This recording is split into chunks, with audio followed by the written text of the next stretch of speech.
Al via la campagna elettorale del PD e di Fratelli d'Italia che presentano i propri candidati. Conferenza stampa del gruppo Moncada, replica al sindaco di Porto Empedocle. Oltre 10 milioni di euro stanziati dalla Regione per i disabili psichici presenti in Sicilia. Il distretto turistico DMO Valle dei Templi presente a Lublino in Polonia per una missione commerciale. L'Akragas si chiude in bellezza con l'acquisto di Garufo, domani al via il campionato di eccellenza, incontro con la Leonfortese all'Esseneto.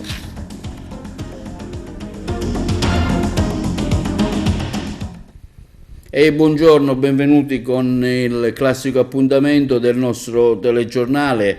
Iniziamo con la politica, entra nel vivo la campagna elettorale per il rinnovo dell'Assemblea regionale siciliana e per le elezioni nazionali. Ieri sera a Porto Empedocle conferenza di presentazione dei candidati del PD, organizzata dal deputato uscente onorevole Michele Catanzaro alla presenza dell'europarlamentare Caterina Chinnici, che è anche candidata alla presidenza della regione. Presente anche Giuseppe Provenzano come vice segretario nazionale del PD e candidato alla Camera. Ecco, noi ci siamo andati, sentiamo il servizio e le interviste. Onorevole Catanzaro, deputato uscente del PD, si ripropone in questa nuova tornata elettorale, ecco, con quali prospettive future? Le prospettive sono sempre prospettive, diciamo, che noi guardiamo in aspetto di sicuro positivo, è chiaro. Sono delle prospettive sperando di mettere da parte le destre che fino ad ora hanno governato questa Sicilia. È stato un enorme fallimento il governo uscente, il governo Musumeci, ci sono stati soltanto proclami e poi basta perché di risposte sulla concretezza sul territorio sono arrivate poche e quindi noi oggi siamo fiduciosi che la gente possa cambiare e voltare pagina con la presidenza alla regione di Caterina Chinnici, dove ovviamente il PD è protagonista di questa diciamo, candidatura. Tra le emergenze un forte documento di protesta dell'ANCE dove dice che ci sono centinaia di milioni bloccati per le imprese siciliane. Assolutamente sì, noi abbiamo più volte fatto delle finanziarie, forse è notizia di pochi giorni fa, l'ultima impugnativa da parte dello Stato di tutti gli articoli della finanziaria, quindi abbiamo fatto delle finanziarie che poi alla fine sono state delle finanziarie slogan e basta. Già all'inizio della sua campagna elettorale quali sono le istanze che arrivano dal territorio siciliano? Beh, guarda, intanto devo dire che sono contenta di essere su questo territorio, il territorio dell'Agrigentino, che è uno dei territori fra le tante bellezze sicuramente bello da valorizzare ulteriormente. Mi fa piacere essere qui in occasione dell'apertura della campagna elettorale di una bella squadra di candidati che porteranno avanti l'impegno per lo sviluppo della nostra regione. Sicuramente la campagna elettorale è diventata più difficile dall'inizio con le primarie. Purtroppo l'abbandono del campo progressista da parte del Movimento 5 Stelle certo ha indebolito un po' la candidatura di quel campo progressista e quindi la candidatura mia alla presidenza.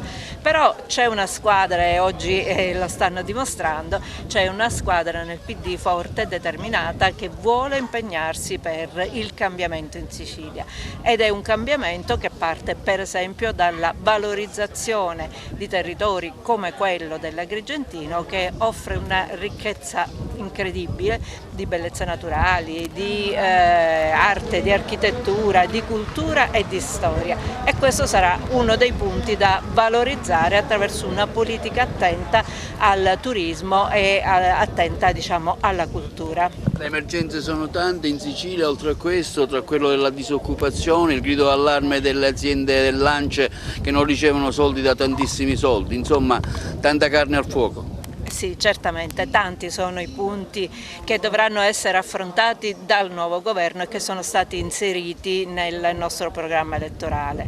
sono tanti e guardano tutti, soprattutto io dico, alle persone, soprattutto al territorio, soprattutto all'ambiente. Alle persone innanzitutto bisogna riattivare delle politiche del lavoro che diano veramente la possibilità, soprattutto ai giovani, di trovare occupazione su questo territorio. La transizione energetica è fondamentale perché dobbiamo salvaguardare il nostro territorio, possiamo farlo attraverso l'utilizzo di risorse nuove e di risorse che devono essere diffuse sul territorio, che devono essere come dire, la scelta energetica nuova, e tra l'altro nel fare questo sicuramente si creano nuove opportunità di lavoro, ma tanto altro c'è ancora da fare. Le infrastrutture, arrivare qui e arrivare da un'altra provincia non è stato purtroppo semplice, perché vanno come dire, riviste tutte le infrastrutture, le strade, il completamento della rete autostradale, per esempio la Palermo-Agrigento,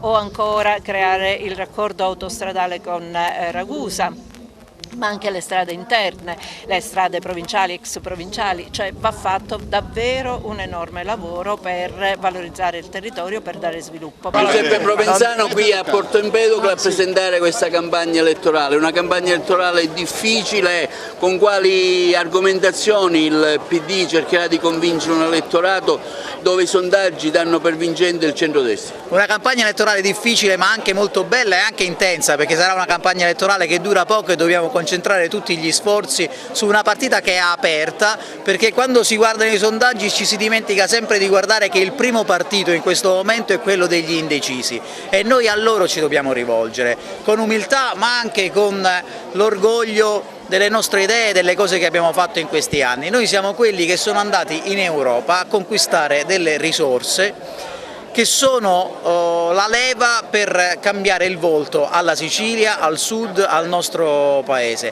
e la partita qui in Sicilia specialmente si gioca tutto su questo. Se fosse stato per la destra noi quei soldi non li avremmo mai avuti, adesso ci vogliono mettere le mani per continuare a gestire la sanità, soprattutto quella privata, secondo i loro interessi particolari, perché ormai è diventato un affare di famiglia e di amici e parenti la sanità. Ma sono talmente scarsi che quelle risorse rischiano di perderle. Vedete, in questi giorni c'è il problema della siccità che abbiamo vissuto nella nostra regione, c'erano dei progetti, delle risorse che servono alla manutenzione della gestione idrica, alla irrigazione delle nostre campagne, tutti i progetti che la Regione non ha saputo presentare e che noi rischiamo di perdere. Ecco, noi non possiamo permetterci di sprecare un solo euro che non sia destinato a creare lavoro buono, soprattutto per i giovani e per le donne. Un'altra cosa non possiamo consentire, che un solo euro vada a finire nelle mani delle mafie che, come abbiamo visto alle elezioni amministrative di Palermo, vogliono tornare di nuovo nelle istituzioni proprio per gestire questa torta.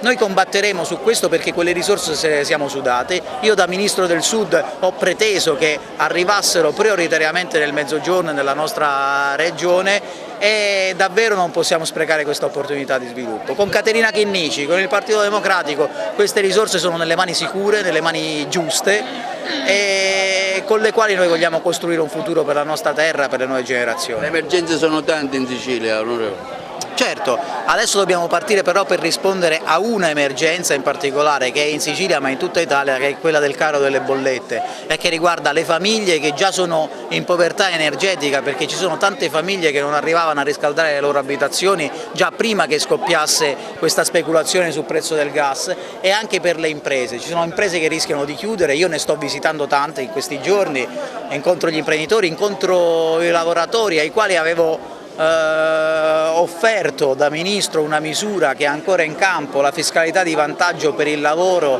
al Sud, che è una misura fondamentale che adesso è a rischio e per la quale dobbiamo continuare a combattere anche in Parlamento. Bisogna dare risposte urgenti, il Governo deve fare un provvedimento, noi lo sosterremo, abbiamo proposto di scontare il prezzo del gas e dell'energia per le imprese che sono in difficoltà, e soprattutto di offrire alle famiglie, soprattutto quelle che hanno redditi medi e bassi come in Sicilia, come al Sud, un contratto luce sociale, energia gratis fino alla metà dei consumi medi, soprattutto per affrontare l'inverno. Ecco, le ragioni di questa scesa in campo? Da 15 anni svolgo l'attività di avvocato a Siculiana e quindi mi sono appassionata di politica e da 15 anni proprio sono consigliere comunale nel mio comune e sono capogruppo al Consiglio Comunale di Siculiana. Quindi dopo tanti anni di attivismo proprio sul mio territorio ho deciso di fare questa scelta per poter rappresentare le istanze di tutti i cittadini anche dell'Assemblea regionale. Sono ragioni legate alla responsabilità, a mio avviso assolutamente da ricondurre verso quella fascia di elettorato che è inclina all'astensionismo e quindi scendere in campo per ridare credibilità alla politica, fare di nuovo un collante tra la società e la politica e far maturare nei cittadini il desiderio e la volontà di andare a votare e di esprimere questo diritto. Ma la candidatura è la prosecuzione di un percorso avviato con Servire Agrigento. Noi in questi 2 anni abbiamo cercato tramite il movimento politico di rappresentare questa provincia, una provincia che naturalmente ha bisogno di aiuto, ha bisogno di infrastruttura, ha bisogno di lavoro, ha bisogno di occupazione e ha bisogno soprattutto di una classe politica che faccia veramente i bisogni di questa terra. Da qui la candidatura con il Partito Democratico a sostegno della candidatura alla guida della regione di Caterina Chinnici, con il quale abbiamo intrapreso questo percorso e intendiamo portarlo avanti nell'interesse della Sicilia e della provincia di Agrigento. Siamo con l'ex sindaco di Lampedusa Totò Martello e con le motivazioni della sua scesa in campo. Le motivazioni sono semplici: dare dignità a una provincia che è stata abbandonata da diverso tempo dalla politica regionale. Secondo, dare dignità al settore della pesca, che è completamente tenuto in abbandono da parte della Regione, da parte dell'assessorato, ma anche da parte del Ministero delle Politiche Agricole. E terzo, cercare di fare un sistema dove fondamentalmente siamo protagonisti di questi fondi del PNRR, perché tutti ne parlano ma poi nessuno affronta effettivamente le esigenze e i bisogni che ci sono realmente nel nostro territorio. Un problema molto importante è quello dell'immigrazione, su cui il centrodestra la fa da battaglia fondamentale. Ecco, lei ha vissuto in prima persona fino a qualche giorno fa il problema come lampedusano, come primo cittadino. Ma credo che sia l'unico a criticare l'atteggiamento dei Salvini e della Meloni, e spiegando anche alla gente fondamentalmente che le cose che vengono dette sono cose irrealizzabili. Non solo, ma l'interessamento da parte di questi partiti per quanto riguarda il fenomeno delle migrazioni è solo sotto campagna elettorale. Anche perché per esempio il Salvini è stato ministro, non abbiamo visto tutte queste cose che lui intende fare se ritorna di nuovo al governo. E poi bisogna non dimenticare che anche oggi la Lega è al governo e che quindi se lui ha delle cose da fare che li faccia immediatamente subito per risolvere il problema, ma mi pare che solo fuffa, mi sembra solo notizie e propagandistiche che servono solo a ragionare dal punto di vista demagogico e non dal punto di vista reale di quello che avviene nel nostro mare. Ecco la motivazione di questa sua candidatura, un imprenditore agrigentino che scende in campo. Io sono sempre stato un uomo di partito del PD da giovane, ho fatto sempre tante battaglie per una Sicilia diversa. Io sono un cooperatore perché lavoro nel mondo della cooperazione, ho una cooperativa che lavora da più da 40 anni, tuttora lavora, ho circa diversi dipendenti e è un impegno che ognuno di noi si deve assumere, ognuno con quello che può dare per una Sicilia diversa e una Sicilia di cambiamento. Sei anche un uomo di spettacolo.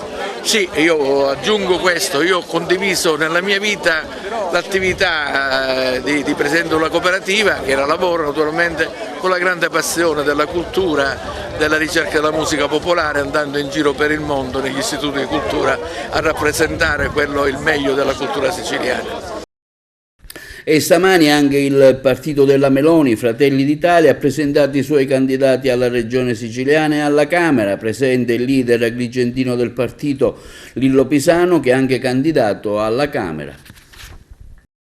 Calogero Pisano, oggi convention provinciale qui con la presenza dei candidati alla città di Agrigento. Ecco, centrodestra, Fratelli d'Italia, viene dato fortissimo nei sondaggi, ma con quale programma, con quale opportunità, con quali prospettive, in particolare per il rilancio della nostra provincia, purtroppo sempre nelle ultime classifiche? Sì, oggi noi siamo qua a presentare i nostri candidati per il rinnovo dell'Assemblea regionale. Oltre alla presentazione dei candidati per le regionali abbiamo anche la presentazione della mia candidatura, che è l'uninominale per tutto il centrodestra per quanto riguarda la Camera dei Deputati. Naturalmente sulla domanda che lei mi ha posto poco fa è sul rilancio della città, sul rilancio della provincia, perché il nostro gap infrastrutturale che oggi c'è deve essere colmato. 5 anni di governo tra PD e 5 Stelle ci hanno portato ancora di più nel baratro. Dobbiamo risollevare questa nostra provincia, naturalmente con un governo di centrodestra, attrazione Fratelli d'Italia, naturalmente si può fare un'ottima programmazione. Io sono qua appunto per dare il mio contributo alla provincia e alla comunità agrigentina. Una forte lista che sicuramente otterrà un buon consenso per la nostra provincia, si parla addirittura di 2 deputati che potrebbero farcela. Noi a oggi diciamo che speriamo, oltre al consenso personale dei nostri candidati, al consenso del popolo sulla lista e sul simbolo, quindi diciamo che Fratelli d'Italia vorrebbe essere, sta lavorando per diventare la prima lista in provincia di Agrigento. Sul nazionale una battuta, sono tanti candidati, ricordiamo oltre a lei anche la Carolina Varchi, ma tantissimi anche del nostro zona. Sì, diciamo che nel mio plurinominale di Fratelli d'Italia abbiamo oltre a Carolina Varchi, abbiamo anche Antonio Giordano che è responsabile dei fondi europei per quanto riguarda il gruppo ECR al Parlamento europeo, che già ha dato la disponibilità per portare dei fondi diretti sul nostro territorio. Quindi Fratelli d'Italia c'è soprattutto per il nostro territorio e la nostra comunità. Come ha avuto modo di vedere l'elettorato in questi giorni? L'elettorato è molto galvanizzato, c'è voglia di votare centrodestra, c'è voglia di votare la Meloni e onestamente noi non possiamo sottrarci alle aspettative dell'elettorato, quindi diciamo che noi stiamo lavorando tantissimo sul territorio appunto per programmarci per dare le risposte che il territorio merita. Matteo Mangiacavallo, deputato uscente, si ricandida con Fratelli d'Italia alla Regione. La conclusione di un percorso che è stato lineare in questi anni, ho fatto delle scelte precise. Quando il Movimento ha deciso di spostarsi a sinistra io invece mi sono mantenuto in una posizione che poi mi ha consentito di continuare quel percorso di avvicinamento al centrodestra che oggi mi vede candidato con Fratelli d'Italia. È un percorso lineare, approdo con orgoglio in questo partito e sarò felice di dare il mio contributo per la vittoria il 25 settembre. Per me costituisce un'opportunità di crescita, considerata che arrivo a questa scelta con una maturità politica che mi viene anche dall'esperienza amministrativa maturata all'interno della mia comunità. Sono di Canicattì e ritengo di poter scendere in campo per rappresentare l'intera provincia di Agrigento e non solo la mia comunità. Ecco, le ragioni di questa scesa in campo? Ma io sono nel partito da tanto tempo e sto mettendo a disposizione il mio impegno, la mia professionalità, la mia esperienza per il partito, grazie giustamente al ringraziamento particolare a Lillo Pisano che mi ha dato questa possibilità di candidarmi.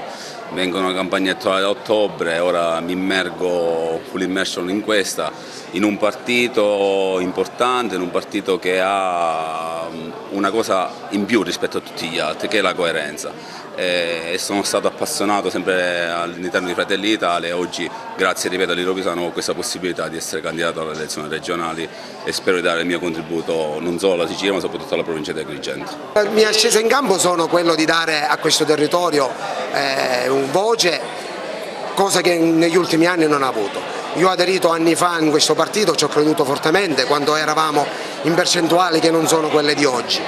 Ho fatto una lista a Ribera per le comunali a sostegno del sindaco Rubolo, che oggi si ritrova nella nostra grande famiglia. Matteo Rubolo da qualche giorno è passato in Fratelli d'Italia e noi con la composizione della lista abbiamo contribuito alla sua elezione al primo turno. Il partito è in forte crescita. Ci sono state adesioni di nuovi consiglieri comunali, non più tardi dell'altro ieri la consigliera Miceli eletta in una lista civica è passata in Fratelli d'Italia. Fratelli d'Italia è una grande famiglia con a capo Lillo Pisano in provincia di Agrigento che con il suo lavoro e impegno e la coerenza sta facendo tantissimo per la crescita del partito ma soprattutto per la crescita del nostro territorio. Lillo è un amico, è un passionale, è uno che trasmette la voglia di crescere. Questa voglia che la trasmette a tutti ci fa correre, ci fa crescere per la risoluzione dei nostri problemi. Fra qualche giorno ci saranno le elezioni, noi ci stiamo impegnando in maniera capillare su tutto il territorio per fare crescere il nostro partito e portare avanti le nostre idee, le idee della patria, dell'identità familiare, intesa come lo intendiamo noi, non come lo intende qualcuno. Onorevole Savarino, si ritorna in campo, si ritenta la possibilità di una ripresenza e mettere a frutto la sua esperienza alla Regione? È esattamente questo, ora abbiamo lavorato tanto per rimettere in carreggiata una regione siciliana che era ferma, abbiamo molto pianificato, diversi risultati sono stati ottenuti ma molti si otterranno nella prossima legislatura grazie alla pianificazione che abbiamo messo in campo. E sarebbe un peccato non esserci dopo che abbiamo fatto tanto lavoro silenzioso, tanto lavoro dietro le quinte, non esserci quando cominceranno a raccogliersi i frutti di questo lavoro. Ecco, noi siamo in campo, lo siamo con grande determinazione, con la voglia di costruire un percorso virtuoso insieme a Fratelli d'Italia, a Giorgia Meloni, che finalmente abbiamo l'occasione unica di mettere in linea il governo nazionale col governo regionale. Non avete idea in questi anni di quanto sia stata dura governare la regione siciliana con un governo nazionale a volte addirittura ostile. Ecco, avere Giorgia Meloni Premier e vincere le elezioni regionali a Palermo significa avere tutte le condizioni per poter sbattere i pugni fino a fare tremare i tavoli anche rispetto a certe società statali che in questi anni ci hanno trattato come una colonia. Penso a RFI, penso all'ANAS, penso a tante di quelle battaglie che poi si bloccavano con impugnative che poi abbiamo vinto alla Corte Costituzionale, quindi erano pretestuose. Ecco, è il momento di mettere a frutto tutto questo lavoro e di cominciare a fare vedere al nostro territorio quante opere sono state finanziate con oltre 2 miliardi e 100 di fondi europei che sono già spesi e certificati, e tante altre ne arriveranno con una programmazione che invece abbiamo fatto noi, che comprenderà l'inclusione sociale, che comprenderà la cultura, che comprenderà il turismo, che comprenderà l'agricoltura, la tutela del nostro patrimonio culturale e anche ambientale. Le ragioni sono svariate. Innanzitutto la mia passione politica, la mia militanza in Fratelli d'Italia ormai da 5 anni, quando il partito era appena al 2%, per me oggi è un grande riconoscimento rappresentare da dirigente di partito regionale Fratelli d'Italia nella nostra provincia. È un grande onore e sarà un grande onere poterlo rappresentare anche ove tutti i nostri amici, gli amici agrigentini, amici della provincia vorranno che io li rappresenti al Parlamento regionale. E stamani una conferenza stampa del gruppo Moncada Energy per chiarire alcuni punti sulla vicenda Empedoclina in merito alla notizia dei canoni ridotti e non solo, ottenuto dal gruppo agrigentino ai nostri microfoni l'avvocato dell'azienda Raimondo Moncada. Raimondo Moncada in qualità di legale che assiste la Moncada Energy nella vicenda legata alle questioni, al contenzioso che comunque ha visto protagonista la Moncada Energy e il comune di Porto Empedocle.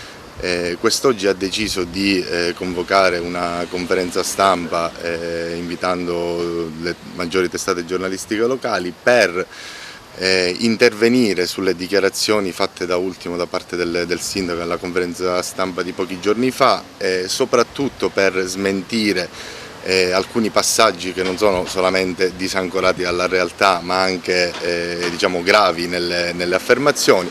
Diciamo che se si fosse limitato il sindaco ad intervenire solamente difendendo quello che è il suo operato, la Moncada Energy si sarebbe diciamo, limitata a non intervenire, a lasciare alla collettività la verità, diciamo, le deduzioni sulla vicenda, però sono state fatte le dichiarazioni abbastanza gravi, faccio riferimento uno tra tutti alle asserite e ripetute riduzioni dei canoni che non sono mai nei fatti e negli atti avvenute e concesse alla Moncada, quindi non poteva lasciarsi alle deduzioni, non potevano lasciarsi alle deduzioni le parole del sindaco Martello.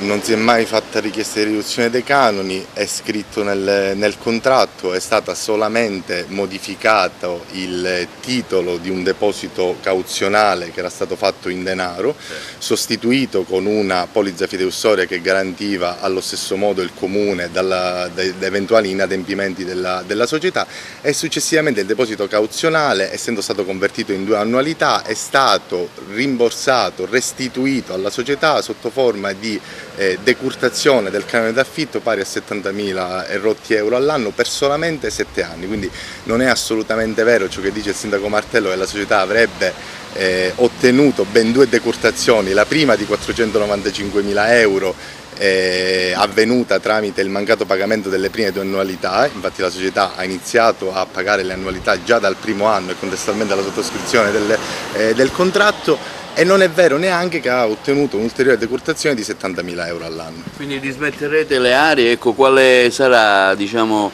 il 30 settembre, dice il sindaco che dismetterete le aree, consegnerete qualcosa, insomma, cosa c'è dietro l'angolo? Allora, dietro l'angolo c'è diciamo, ciò che dicono gli atti e che dice la sentenza, perché benché il sindaco voglia ricondurre l'atteggiamento della Moncada ad un atteggiamento volto a non adempiere ad una sentenza del Tribunale di Agrigento, la Moncada ha sempre nella sua storia difeso la propria posizione nelle sedi competenti, non di certo creando delle diatribe fuori dalle aule dei tribunali.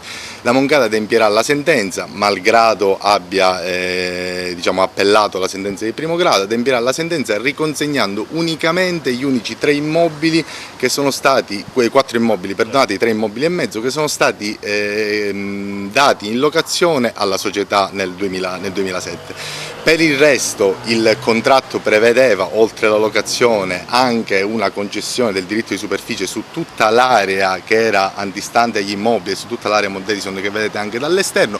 Su quell'area, benché ne dica il sindaco che la Moncada tiene in ostaggio la città di Porto Empedocle, cosa che non è vero, la Moncada ha il diritto di mantenere gli immobili da lei costruita per altri almeno 10 anni. E su questo faccio un piccolo passaggio solamente sulla diciamo, dichiarazione che la Moncada terrebbe in ostaggio lo sviluppo industriale della città di Porto Empedocle. Non vi è nulla di più falso, perché la Moncada ha anche come si vede nella planimetria che è allegata alla nota, alla famosa nota inoltrata al comune per fare una proposta di riconsegna, si era anche resa disponibile a consegnare una parte dell'area sulla quale godrà per i prossimi 10 anni del diritto di superficie. Il sindaco ha ritenuto che quella restituzione rendesse inutilizzabili quegli immobili, una valutazione sua sulla quale non possiamo sindacare, però una cosa è certa, che la Moncada dal 2007 al 2022 ha continuato e sta continuando a fare il massimo in piena collaborazione con la collettività di Porto Empedocle.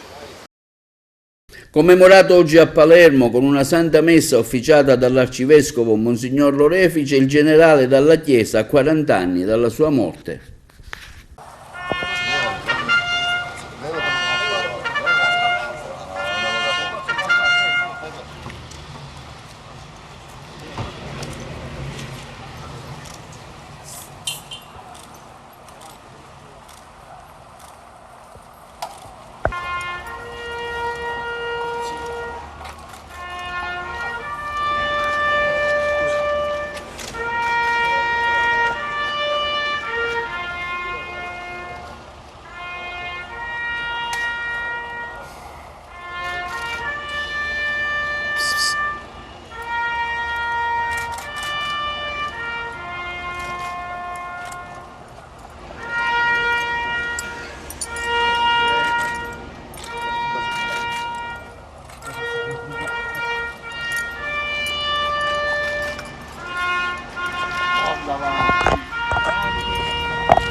È cambiata la consapevolezza, è cambiata la percezione, si coglie la differenza, ma ancora non tutto è compiuto, nel senso che Palermo continua ad avere e necessita di un ulteriore anelito, di un'ulteriore spinta a cambiare, a migliorarsi, a riflettere su se stessa. Tutto ciò che Carlo Alberto Dalla Chiesa, uomo dalla straordinaria capacità di intuizione e di azione, uomo davvero al servizio dello Stato, aveva intuito e capito in 127 giorni, lavorando con le scuole, lavorando con i giovani e impegnandosi nel proprio quotidiano lavoro attraverso una testimonianza eroica ma normale di lavoro quotidiano per un uomo impegnato nelle istituzioni e da sempre a difesa delle istituzioni. Non dimentichiamone il grande ruolo nel contrasto al terrorismo degli anni di piombo. 6 colpi li sentì nitidamente la sera del 26 gennaio 1979, quando aveva solo 12 anni e scoprì che il bersaglio di quegli spari era suo padre, il giornalista Mario Francese. 6 colpi di pistola che sono rimbombati per tutta la breve vita di Giuseppe Francese, il figlio più piccolo del cronista giudiziario ucciso dalla mafia, spingendolo da una parte a cercare con determinazione e coraggio la verità sull'omicidio, ma dall'altra perseguitandolo, scavando dentro di lui un immenso vuoto, un dolore per una perdita incolmabile rimasta per troppo tempo senza giustizia. Quando dopo anni erano arrivate finalmente le condanne di primo grado per tutta la cupola di Cosa Nostra, il 3 settembre del 2002, esattamente 20 anni fa, Giuseppe decise però di togliersi la vita, vittima di mafia anche lui, ucciso indirettamente da quegli stessi 6 colpi con cui fu ammazzato suo padre. Avrebbe compiuto 36 anni il prossimo 9 settembre ed è proprio questa data, quella del suo compleanno e non quella della sua morte, che la famiglia Francese, in particolare il fratello Giulio, giornalista anche lui, e già presidente dell'ordine, ha scelto per ricordarlo con un incontro che si terrà alle 17 a Palazzo Montalbo in via dell'Arsenale 52 nel centro regionale per la progettazione e il restauro. Giuseppe era l'allegria, la spensieratezza, ma anche il dolore soffocato dentro per molto tempo, un dolore che l'accorroso ha scritto in questi giorni proprio Giulio Francese, ma che non gli ha impedito fino all'ultimo di portare a termine la sua missione di rendere verità e giustizia a nostro padre. E che battaglia quella per arrivare a rendere giustizia a Mario Francese, se si pensa che qualcuno all'inizio tendeva persino a scartare la pista mafiosa, anche se sull'asfalto di Viale Campania, sotto casa, quella sera di gennaio era rimasto il cadavere di uno dei cronisti più lungimiranti della storia, non solo siciliana, che comprese quando ancora il maxi processo non era neanche immaginabile le terribili evoluzioni di Cosa Nostra e le raccontò, le scrisse senza timori sul Giornale di Sicilia. Una figura non conosciuta da tutti, quella di Giuseppe Francese. Per questo si rivela utilissima la decisione del fratello Giulio di pubblicare sul suo profilo Facebook le testimonianze di chi lo ha incontrato per cercare di rappresentarlo in tante sfaccettature e di trasmetterne quindi la sua memoria.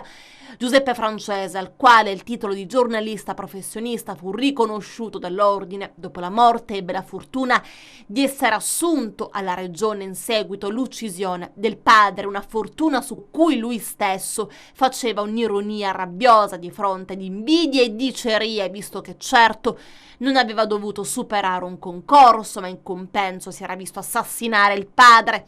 La passione per la scrittura e il desiderio di scavare a fondo nelle vicende di mafia venne dopo. Giuseppe Francese, con varie collaborazioni, si occupò proprio di vittime di Cosa Nostra, dimenticate e rimaste senza giustizia.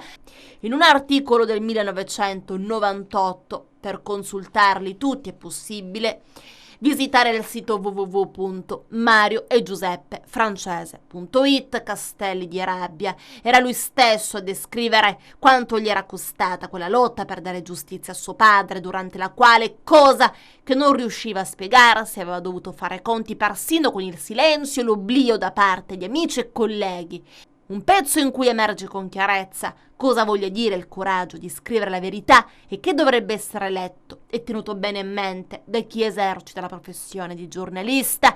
Colui i corleonesi hanno voluto colpire non soltanto l'uomo, ma anche minacciare, cercare di assoggettare l'istituzione, cioè il giornale per cui lavorava. Ed è esattamente questa la conclusione a cui arrivò poi finalmente il processo per l'omicidio del cronista giudiziario.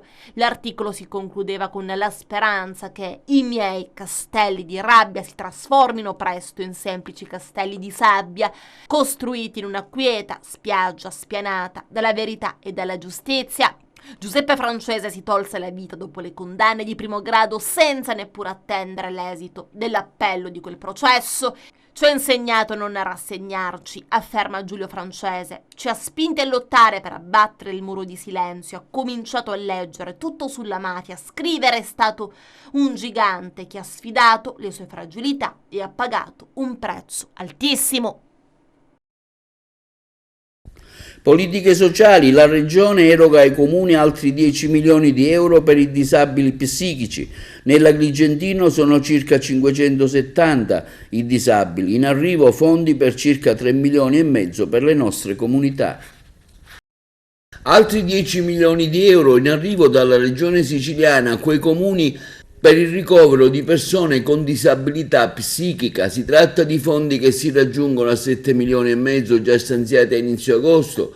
In tale sono disponibili 17 milioni e mezzo di euro per il pagamento delle rette di permanenza nelle comunità alloggio di 2.263 disabili psichici censiti nell'isola e ripartiti con 2 decreti, il primo di 12 milioni e 484 mila e il secondo di 5 milioni dall'assessorato regionale della famiglia.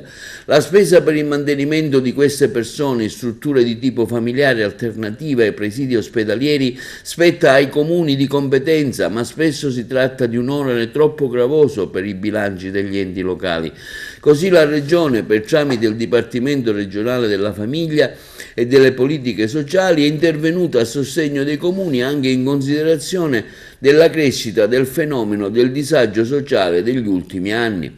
La ripartizione territoriale è avvenuta ai comuni dell'Agrigentino con 570 disabili psichici censiti, 3.144.000 euro col primo decreto, 1.259.000 euro con il secondo decreto.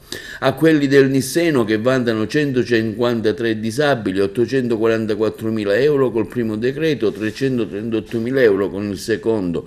A quelli della zona catanese, che hanno 320 disabili, 1.765.000 euro col primo decreto, 707.000 con il secondo. La provincia di Enna ne conta 152, sono stati stanziati circa complessivamente 1.300.000 euro. Ai comuni del Messinese vantano 111 disabili, 612.000 euro col primo decreto, 245.000 euro col secondo. Nel Palermitano sono 325 disabili censiti, sono stati erogati circa 2.200.000 euro, 1.131.000 euro con il primo, col secondo sono andati alle amministrazioni locali del Ragusano, che conta 205 disabili, 1.048.000 euro.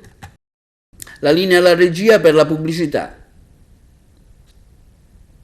E la DMO, il distretto turistico Valle dei Templi di Agrigento, nei giorni scorsi è stata presente con il suo amministratore Fabrizio Lagaipa a Lublino, in Polonia, in occasione di una missione commerciale organizzata dalla Società Meridiana di Agrigento, diretta da Silvio Alessi, cui hanno preso parte anche 7 aziende in rappresentanza del Made in Italy. La DMO, distretto turistico della Valle dei Templi di Agrigento, nei giorni scorsi è stata presente a Lublino, in Polonia, in occasione della missione commerciale organizzata dalla Società Meridiana SRL di Agrigento su invito del governo di Lublino. La DMO è stata specificatamente invitata a discutere delle opportunità di sviluppo della Costa del Mito, ritenuta dagli operatori polacchi di grande interesse, considerata la loro esigenza di spostare i flussi attualmente diretti verso altre destinazioni e in particolare la Grecia e la Croazia. Si è parlato di turismo studentesco, ma anche di turismo leggero per la classe media e di lusso, spiega Fabrizio Lagaipa, amministratore della DMO. La Costa del Mito, con la sua offerta così variegata, ha riscosso un immediato successo e l'incontro ha posto le basi per possibili future collaborazioni. Alla missione hanno preso parte inoltre 7 aziende italiane in rappresentanza dell'eccellenza del Made in Italy. Abbiamo ricevuto l'invito del governatore di Lublino, una delle personalità più autorevoli del paese, ha spiegato Silvio Alessi, amministratore della società Meridiana, con la quale intratteniamo da tempo i rapporti. I polacchi sono innamorati dell'Italia, continua Alessi, e in particolare della Sicilia. Sono molto soddisfatto che con questa missione si siano aperte nuove interessanti opportunità commerciali e che si sia ulteriormente cementato il rapporto di fratellanza fra la Polonia e l'Italia. Fabrizio, è con consuntivo di questa attività fatta a Lublino come DMO? Noi siamo stati ospiti del governo del Voivodato di Lublino e abbiamo avuto modo di incontrare molti operatori che si sono manifestati interessati a portare dei turisti qui da noi. Loro tradizionalmente organizzano dei viaggi che sono principalmente destinati in Croazia oppure in Grecia. Invece trovano nella Sicilia, in particolare nella Costa del Mito, un'ottima alternativa.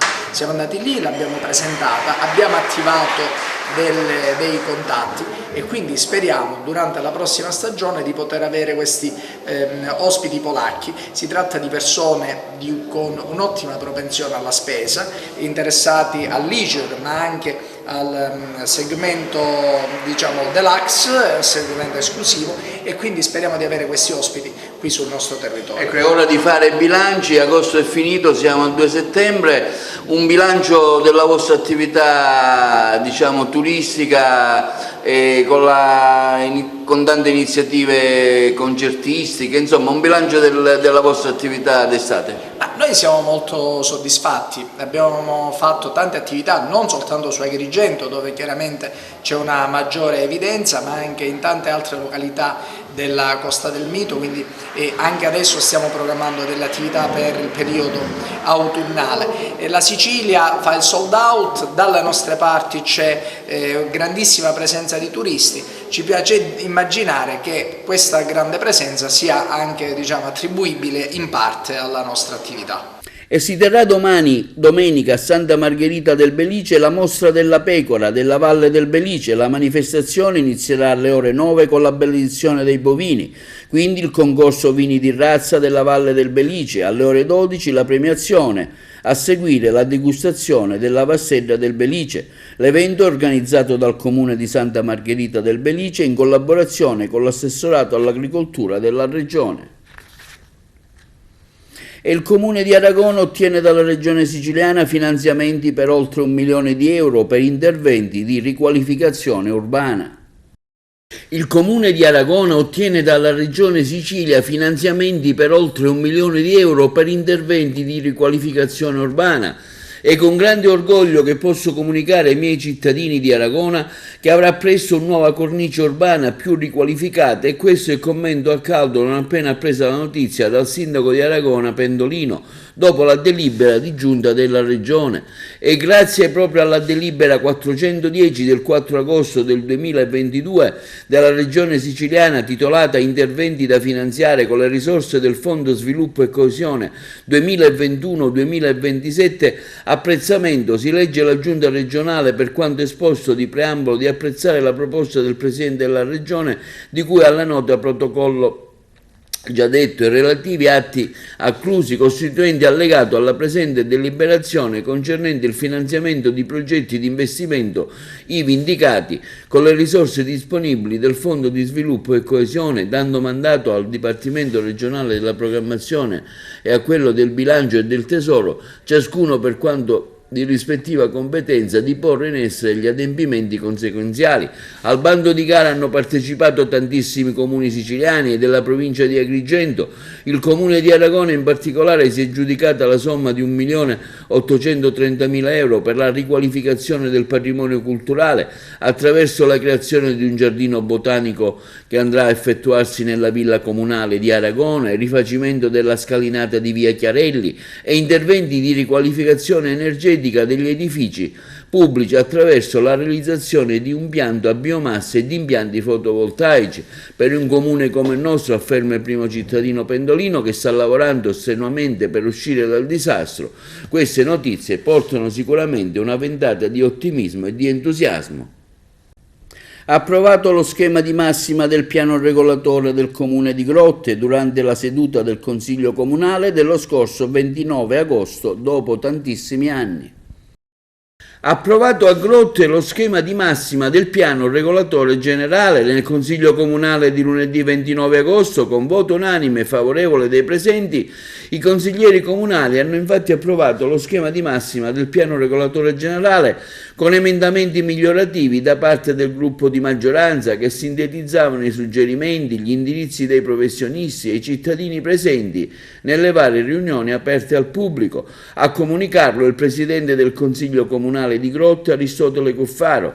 Un lavoro di studio è stato fatto nella commissione preposta con la presenza del progettista per rendere lo strumento urbanistico il più equilibrato possibile alle esigenze del territorio grottese e finalmente, dopo svariati anni, il Comune dà inizio all'approvazione del piano regolatore generale. Nell'esprimere la mia soddisfazione, continua Aristotele Cuffaro, ringrazio i consiglieri comunali di maggioranza, unici presenti, per il senso di grande responsabilità che li ha sempre contraddistinti nelle approvazioni dei punti fondamentali per la crescita della nostra cittadina.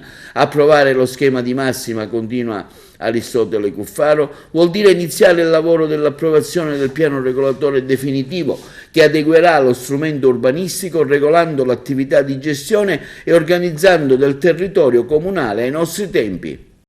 Un imprenditore annuncia la chiusura della sua attività dopo l'arrivo di una bolletta di circa 35.000 euro.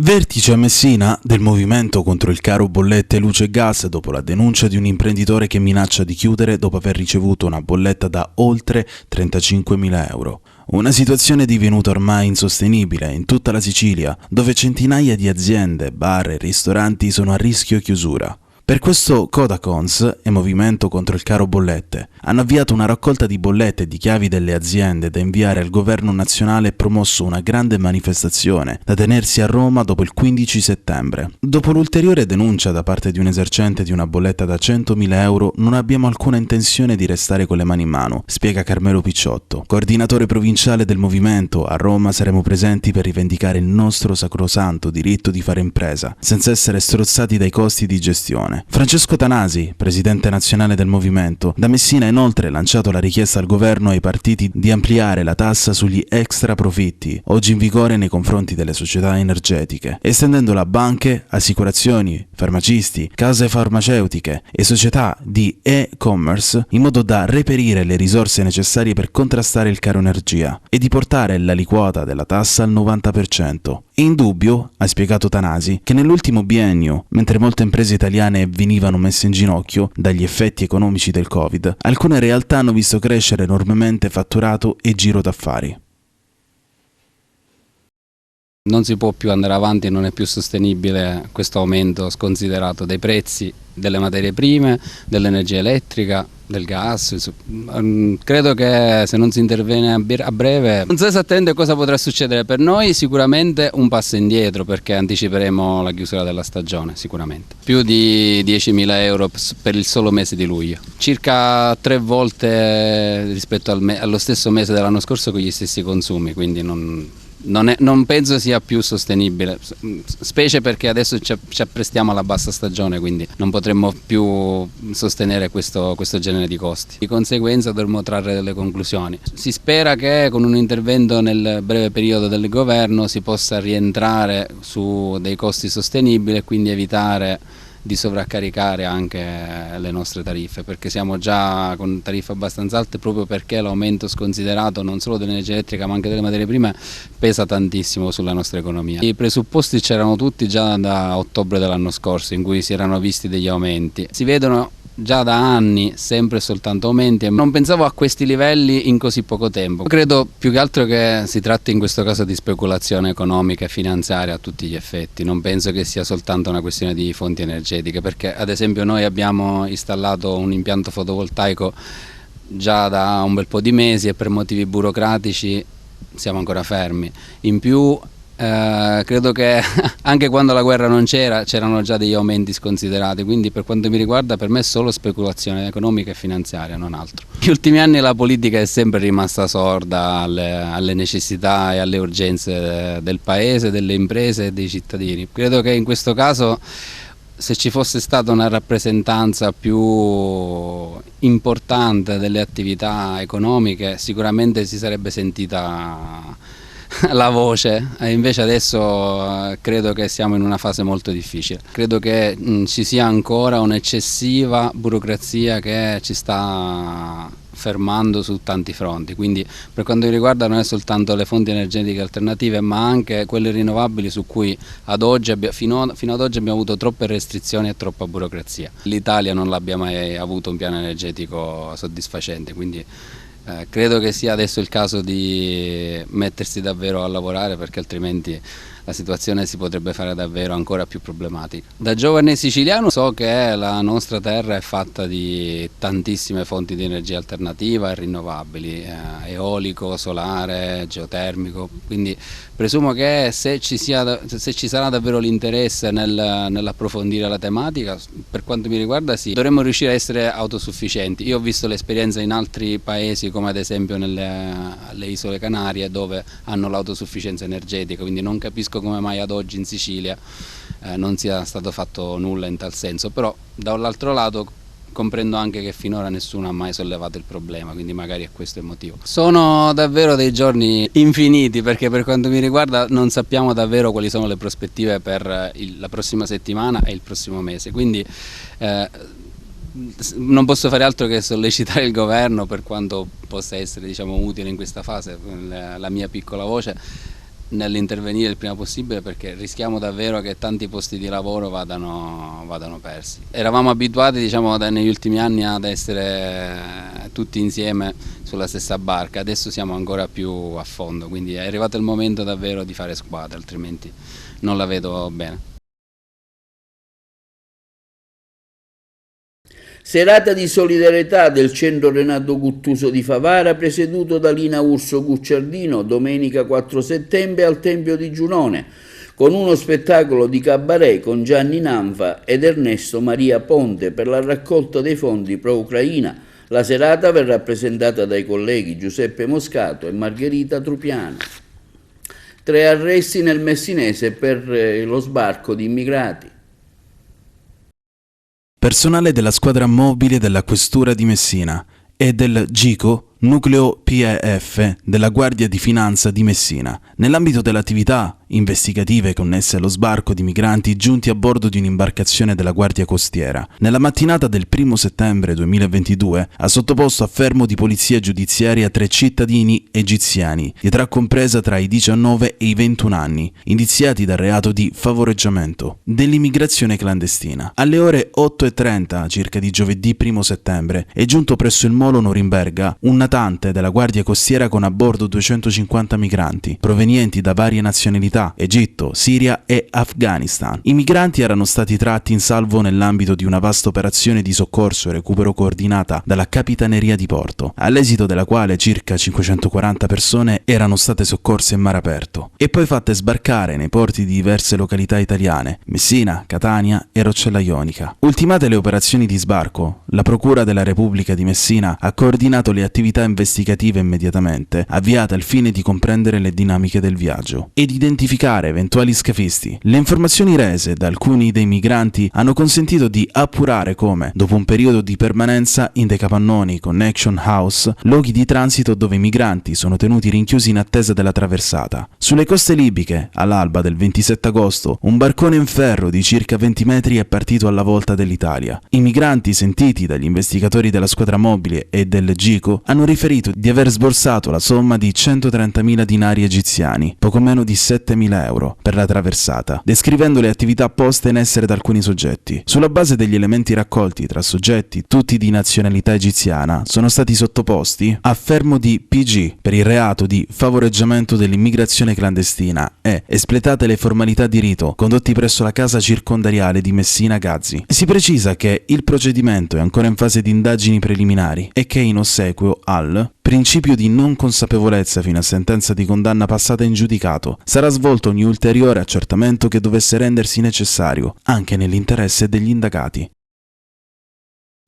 E passiamo alle notizie sportive. La Agragas chiuderà in bellezza la campagna acquisti della società Calcio Agragas diretta da Giuseppe Deni con l'acquisto di Desiderio Garufo. Intanto la squadra giocherà la sua prima partita del campionato di eccellenza domani domenica contro la Leonfortese alle 15:30 all'Esseneto. L'Agragas del presidente Giuseppe Deni chiude con il botto la propria campagna di rafforzamento in vista dell'inizio del campionato di eccellenza in programma il prossimo domenica 4 settembre contro la Leonfortese. Alle ore 15:30 allo stadio Esseneto di Agrigento il club agrigentino comunica con grande soddisfazione ai propri sostenitori l'ingaggio dell'esperto esterno destro Desiderio Garufo, classe 1987, originario di Grotte, la scorsa stagione al Canicattì, con il quale ha conquistato la promozione in Serie D. Garufo vanta 3 promozioni dalla C alla B con le maglie di Parma, Trapani e Regina. Per Desiderio Garufo si tratta di un ritorno all'Agragas, società che lo ha fatto crescere e lanciato nel calcio professionistico. Il terzino agrigentino ha iniziato infatti la sua carriera con la maglia dell'Agragas del presidente Giuseppe Deni nella stagione 2005-2006, poi le esperienze con le maglie di Alcamo, Nissa, San Giovannese, Taranto, Nocerina, Trapani, Novara, Catania, Parma, Regina, Catanzaro e Canicattì. Garufo in una foto con il direttore generale lo vedeva un ritratto con Giancarlo Rosato che vanta oltre 300 presenze tra i professionisti e una ventina di gol. Garufo è un esterno solido che abbina forza fisica e resistenza a una buona disciplina. Sotto il profilo tattico, in entrambe le fasi di gioco, esterno bivalente sia basso che alto e va a completare un organico di prim'ordine a disposizione di mister Nicolò Terranova. Garufo, ultimo grande colpo di mercato dell'Agragas del presidente Giuseppe Deni, torni all'Agragas dopo circa 18 anni, torni da calciatore professionista e maturo. Che sapore ha questo ritorno in maglia bianca-azzurra per te? Le tue sensazioni, i tuoi obiettivi quali sono? Allora, le sensazioni innanzitutto sono molto positive perché mi ha spinto a scegliere sia il nome Agragas che porta, diciamo, la sua storia da sé da tantissimi anni, dove sono cresciuto alla prima mia esperienza fuori casa. E mi ha dato tanto e mi ha dato là per iniziare per tanti anni a fare tante cose positive.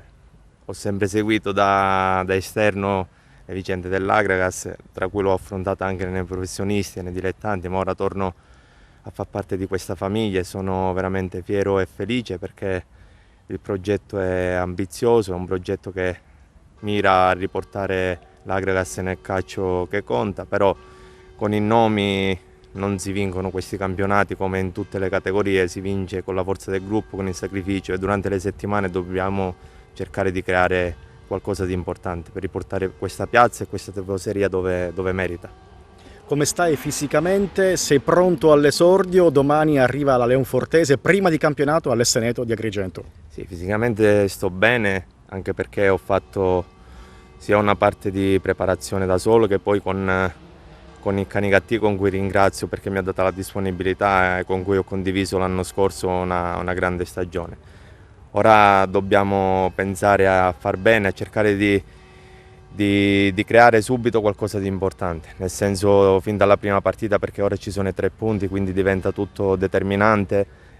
Bisogna partire con il piede giusto perché bisogna trascinare questa piazza, i nostri tifosi, e creare qualcosa di unico, quindi per fare qualcosa di importante bisogna già iniziare da domani a fare i 3 punti per forza.